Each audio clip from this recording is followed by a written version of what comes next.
What's up guys, and welcome back to my channel. It's been a while. It's been about a month since I did a video. I know I used to be much more frequent with that, so I am going to try to pick up the amount of videos I'm doing, but this has been a good opportunity. It's been about a month after making the switch from the Genesis G70 to the BMW M240i, so I feel like I have a better handle on what's better about this car, what's worse about this car, and I've also been able to do a little bit of work to it. So it's what I want to kind of go over today, show you a little bit of the work that I've done, give you my impressions on the Genesis versus the BMW, and yeah, let's talk about some of the good times I've had, some of the bad times. I've definitely had some emotional damage. So if you watched my first video, the Carvana delivery and me actually picking up this car, you might notice a few things different already. I'm actually going to put in some clips right now of some pictures I took when it was stock, when I first got it, some videos to enjoy that, and then let's come back and talk about some of the changes. One eternity later.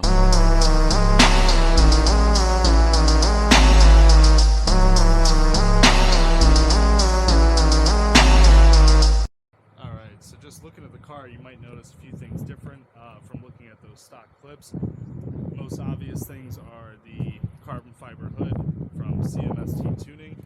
Beautiful carbon fiber. I'm going to get into a little bit about the fitment of that hood. I don't see many people talking about CMST Tuning in New Jersey, but they do make a lot of cool products for the 2 Series, so I wanted to give them a shot. I'm going to get into in a little bit the fitment. Right now I have the hood pop so we can look at the engine bay and things like that. But I want to start back here. So one of the first things I did in kind of an effort to de-white this car, because as I mentioned, I'm really not a fan of white cars, was getting rid of the diffuser. So the M Performance Edition comes with basically all white at the back besides the carbon spoiler. So I went ahead and I replaced that with literally an eBay diffuser. I decided not to go with real carbon here. You can call me cheap for that, but I really wasn't willing to spend $700 to $800 on a carbon diffuser. I also went and got these honeycomb rear reflector inserts I think look really good. So besides that, on the rear, really all I did was a little bit of a vinyl tint on the taillights. Again, I think the white and the red together was just a little bit too much. Didn't look aggressive to me, so I did do a little vinyl tinting, which I'm going to have to redo. It was my first time doing it. Didn't do a great job. No, you don't understand. I really tried this time. So just backing away from the car here, the next thing that I had to tackle was the gap in the fender, how low the car was, and then also the fitment in terms of the spacing of the wheels.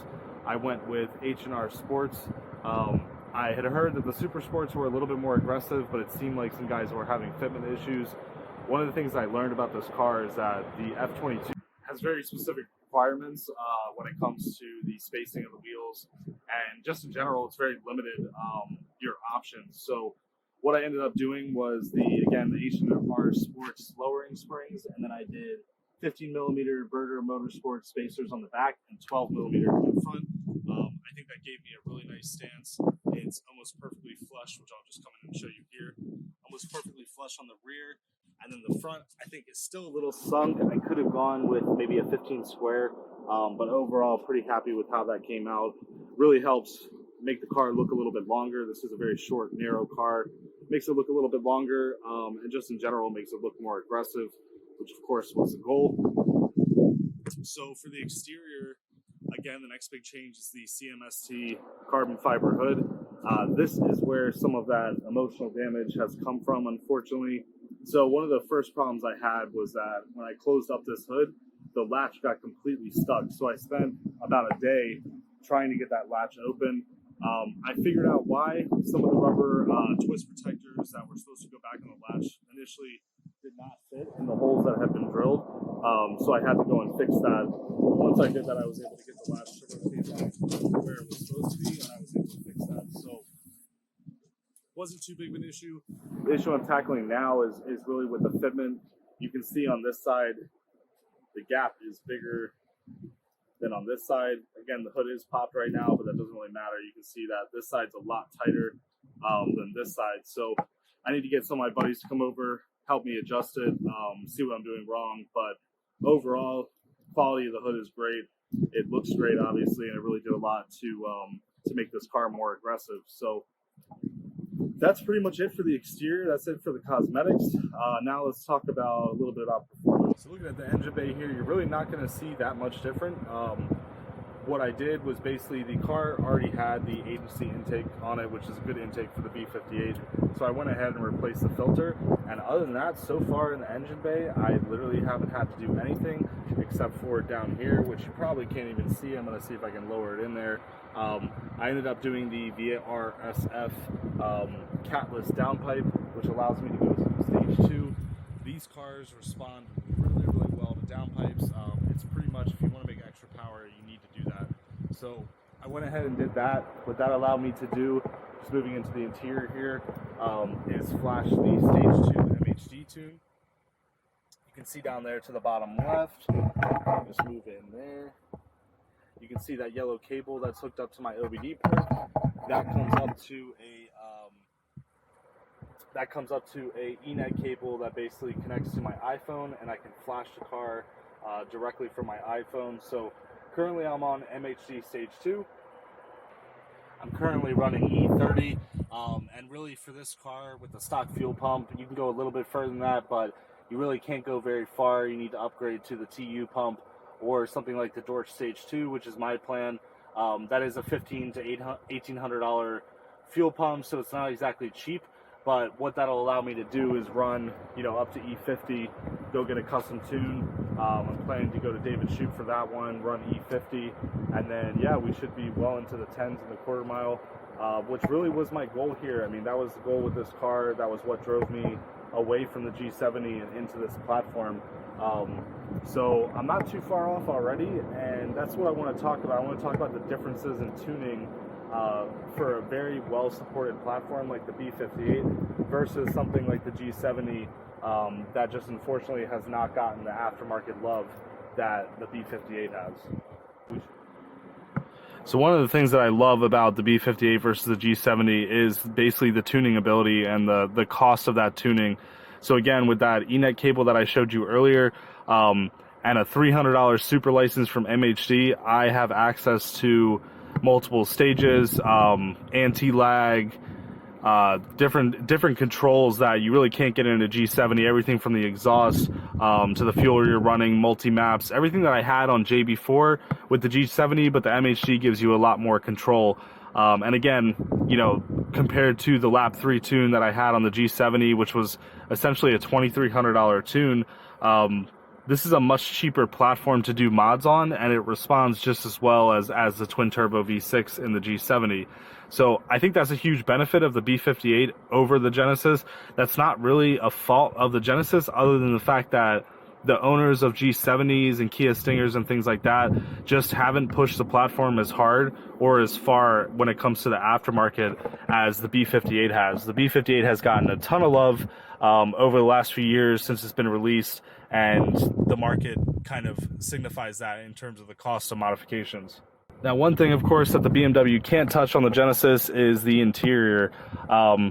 This interior, to me, it definitely leaves a lot to be desired. I think it's a pretty basic interior. I mean, some of the touch points down here are nice. The shifter feels nice. The display is good enough. I do like the speedometer better, things like that. But overall, this is not a very luxurious interior. Even the leather, which really feels like plastic in this car, is not great compared to the quilted seats on the G70. So I knew that coming into it. It's not really too much of a bother, but that's definitely something that I don't know why you would be comparing those two cars, but if you ever were, the Genesis for sure wins when it comes to the interior and kind of the comfort creatures. But as you guys know, I wanted a 10-second daily. The interior, I realized, although I loved it, that I didn't use a lot of the features. I didn't use the back seat. I really didn't care about the interior as much as I thought when I bought the car. So I haven't really missed it because I've been enjoying driving this car. And I think that's where the G70 just cannot compete with the BMW, is the driving experience. This is an all-wheel drive car. Obviously, it's a much shorter wheelbase, yada, yada, yada, all those things that make handling tighter. But it's also the B58 engine versus a 3.3 engine.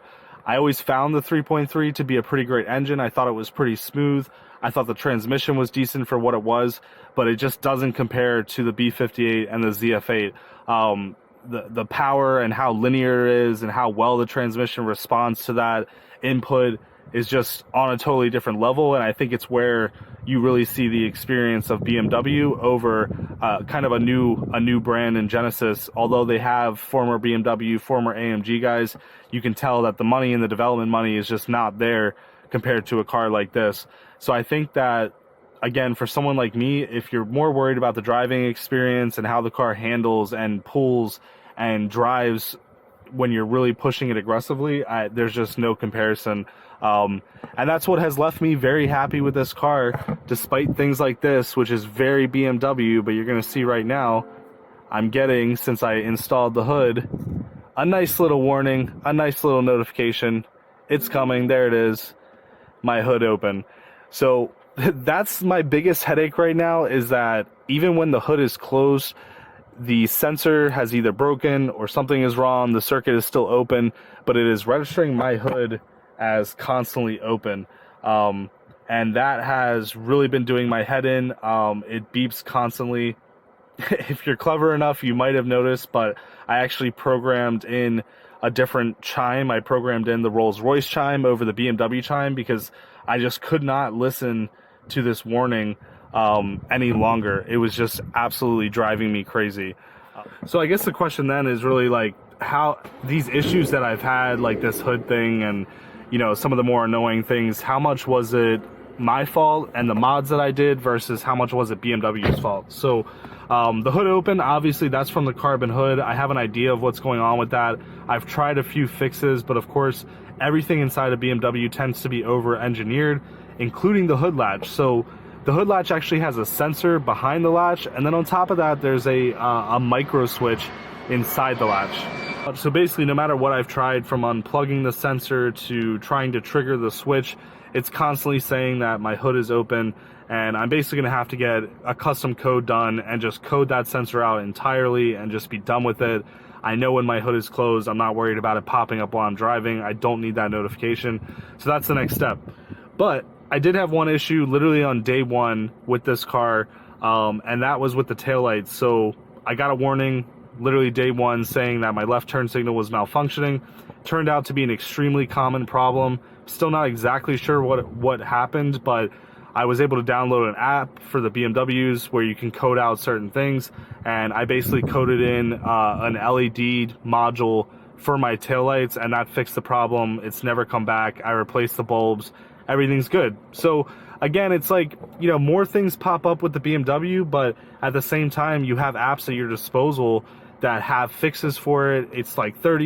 You download the app, you can code in all kinds of cool features like I've done on the car, like the Rolls-Royce chime that you might have heard with the hood issue and things like that. So, you know, overall, I think the customization options that you have with this car over another car, I think it's just superior. And again, it really comes down to the massive aftermarket support and the massive amount of passion that owners of these cars tend to have for their car, which really obviously, you know, pushes the aftermarket forward, and it creates more investment from these vendors that are making parts, and you get good shit like that can, you know, code out an issue for you. So I think that's it when it comes to the interior, what I've done to the car so far.